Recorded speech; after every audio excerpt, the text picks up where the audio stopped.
technically, if we knew what was possible on the other side of fear, on the other side of the familiar, we would run from that so quick.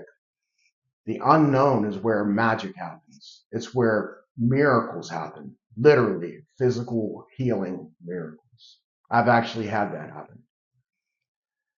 Our experience of life isn't the truth. It's just our perspective and expectations that we project onto the 3D world, and then that's what we end up getting back. That's what we end up seeing happen in our lives. We all want a meaningful life. We all want meaningful work and meaningful relationships. Well, we tend to self-sabotage those things. Albert Schweitzer said, success isn't the key to happiness. Happiness is the key to success. And I really believe that's true to a large degree, because until we have it right on the inside, nothing goes right externally for us. And we really need to walk as the version of the person who has the things that they want, who is the person that they want to be. When we practice and envision and think and feel and act the way the person would who would have those things, that's when those things come to us. They're actually already here. It's already done even, but it can't be given to us until we become the version of that person who would naturally have those blessings, those synchronicities, those serendipities in their life. Albert Schweitzer said, it's a deep knowing and belief that it's going to happen that draws things to us. We don't have to know how it's going to happen or when it's going to happen. We just have to know that it's going to. And the most important part of this puzzle is we have to start acting, behaving, thinking, and feeling like the person who it already happened to. Like Schweitzer says, success doesn't create happiness, happiness creates success. So we're not going to have that joyful, peaceful, tremendous life that we want until we are thankful and grateful and happy with who we are. And then we're able to create it because it comes from the inside out. And the first thing we need to do is to forget those old stories, those stories we were told when we were children, the stories that you're shy, you're not good at math, you aren't good at sports, you're socially awkward, you're not as smart as Billy down the road or whatever. We're told these things by parents, teachers, friends, siblings, and we just buy into that stuff because we don't know any better. We were just kids. And until we release that stuff and rise above it, that's in our subconscious and it's actually running. It's our frequency. It's a frequency of I'm not there. I'm not good enough. That person's better than me. I'm not as good as the rest of them. I'm not supposed to have that. Who am I to have that? It's essentially unworthiness and a sense of lack that you just aren't enough. And when you don't feel like you're enough, you tend to add things to you. What do you add? Alcohol, drugs, porn, gaming, online shopping. See, that's the thing. People don't really think of that stuff as addictions, but those things are just as much addiction, or they can be. They don't have to be, but they can be just as much addictions as alcohol or heroin, gambling, all that stuff. Like all those things are addictions, and they fill a void within us because we don't think we're enough. And until we feel enough on our own by mastering our thoughts and our emotions and our actions,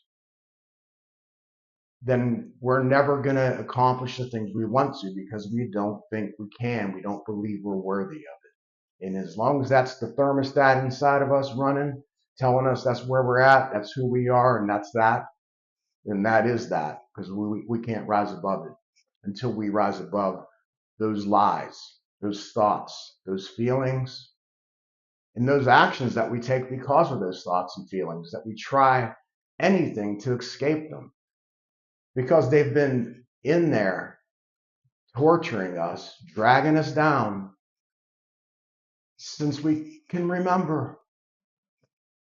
It's time to let that stuff go. I started this journey, if you want to call it that, at 61, and it really kicked in at 62. And it's something that we have to go through. It's some people can go through it quickly. Actually, once you turn 35, you kind of run on autopilot. If you're younger than 35, you could probably turn this around a lot quicker.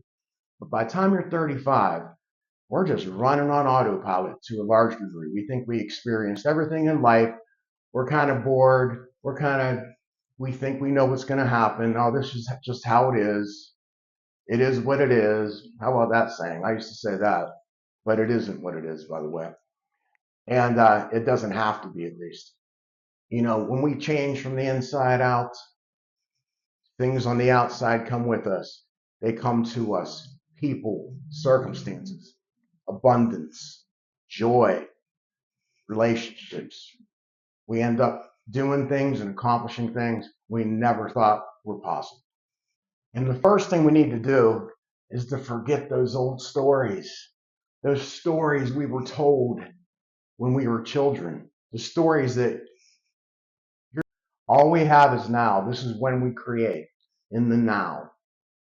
The past is irrelevant, and the future depends on how we act, think, and feel right now, today. That's what's going to change tomorrow and the day after that. But, technically tomorrow is still now, and the day after that will be now when that occurs.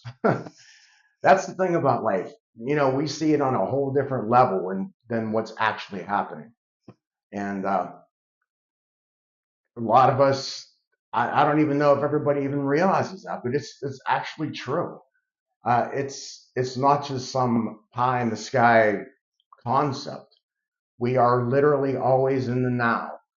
We could live in different timelines. We could jump to different timelines when we change who we are to become the person we were always meant to be.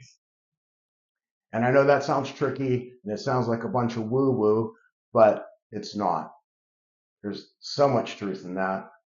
And most of us just distract ourselves and follow the status quo, distract ourselves with sports and, work, drinking, whatever, your thing is. And we never really step into who we were meant to be. We just take our little role that we were handed in this world and we stay there, live in it, walk in it, breathe in it, even though we're not happy at all, possibly even very miserable. But we'll just stay there because it's familiar and our minds want to keep us safe. And what's safe? The familiar. And that's where we want to live. At least that's where our minds want to live. We don't want to. All we have is now. This is when we create in the now. The past is what you show and tell your internal mirror is what will be reflected back to you in the 3D world. If we tell our mirror that's who we are and that's all we'll ever be, then that'll be true. If we reflect someone who's positive, joyful, successful, abundant, thankful, grateful, and a good relationship, those things will come to us. We'll attract those things to us. But we have to feel it. We got to believe it, think it, feel it, live it, act it every day. Be the best version of ourselves every day. And it'll draw those things to us. That's why staying aware of your feelings and emotions and monitoring your body sensations and everything else throughout the day is so important, because then we can transmute them into something positive. We can transmute them when we catch them early and say, no, I'm not going there. That's not even me. That's an old program running in my mind that's telling me this is how it is. It's telling me I'm a failure. It's telling me I'm not good enough. That stuff's not true. And when you realize it, the more you catch it, the quicker you catch it and transmute it and say, that's not true. That's not who I am. And start saying, hey, man, I'm competent. I'm confident. I'm courageous. I'm capable. But even to do those, that's because those are affirmations.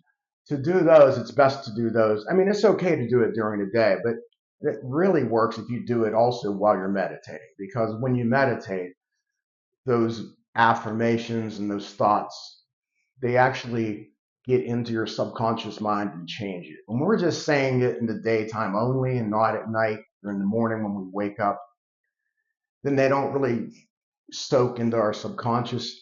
And so if we just say them during the day only, affirmations aren't very successful to change your life alone without meditation and belief in a high vibe. Really, the way we feel is more important than the way we think. So when you're feeling good about yourself and you just think, hey, things work out for me. That's just how my life is. The universe is always watching out for me. God's always working things out for me. When you think that way and believe that way, your life tends to go that way because that's what you're looking for. That's what you're expecting. Like I started this thing. That's what we're expecting. That's what we're projecting onto the world. And that's what we'll get back. And I've talked about this before. The reticular activating system has a big part to play in that. That's why staying aware of your feelings and emotions and monitoring, which is a system in our mind that makes us see and notice the things that are most important to us and that the things that we believe are true, which is give your internal mirror the things you want it to reflect back to you: joy, abundance, love, peace, strength, courage. Walk in that, man. Believe that. Let it sink deep into your core and walk in that type of belief and faith, hope, and just be that version of yourself. Do the things that person would do. Do the things that the person who feels like that would do, and you'll start feeling that way. Actions will make you start feeling a different way. So step into that person now, and you will see a huge difference in your life. Give your internal mirror. All the hard work in the world cannot make up for doing these internal changes within yourself, changing your mind, changing your subconscious mind and your perspective and your beliefs. All the hard work, trust me, I tried. I tried for 50 years. Yeah. Do I wish I knew this earlier? You bet. You bet your ass I do. But I'm glad I found out at 61. It's better than never knowing. So do it now, man. Do it while you're young. And if you're 50, you're younger than I am, do it. It's never too late. Never too late. Trust me, I tried. Although these things are already here on a different timeline, but they're here for us. They were meant for us the whole time. There will be a time delay, even after you change your frequency, change your vibration into positivity, into believing the best, thinking the best, acting the best, feelings, emotions, thoughts, behaviors. Even though you change all these things, there's still be a time delay most of the time because there's already momentum built up, and it's hard to break that momentum instantaneously. Now it can happen. There are instantaneous miracles and jumping timelines and things like that people can do. But in general, there's usually a time delay, even once you turn things around. Although these things are already here, because it takes to build up some momentum into the opposite direction. Life's all about polarity. We were heading this way. We built up a bunch of momentum that way. Now we realize, wow, I can change my life. I can actually have the things I want and be the person I always wanted to be. So you turn and you start thinking this way. You start believing this way. You start acting this way. The best version of yourself. You have to build up some momentum in that direction, and then you'll start seeing things come your way. You'll start seeing things. You'll start seeing things change for you for the better. And it's wonderful. I could speak from personal experience on that because it takes to build up. So remember, we're not manifesting things, we're manifesting the best version of ourselves. And that best version of ourselves will have the things that we want, will act the way that we always wanted to act, will be the person we always wanted to be naturally. It'll just come to us naturally because that is our authentic self. All right. Thanks so much for watching. Appreciate you guys. So remember,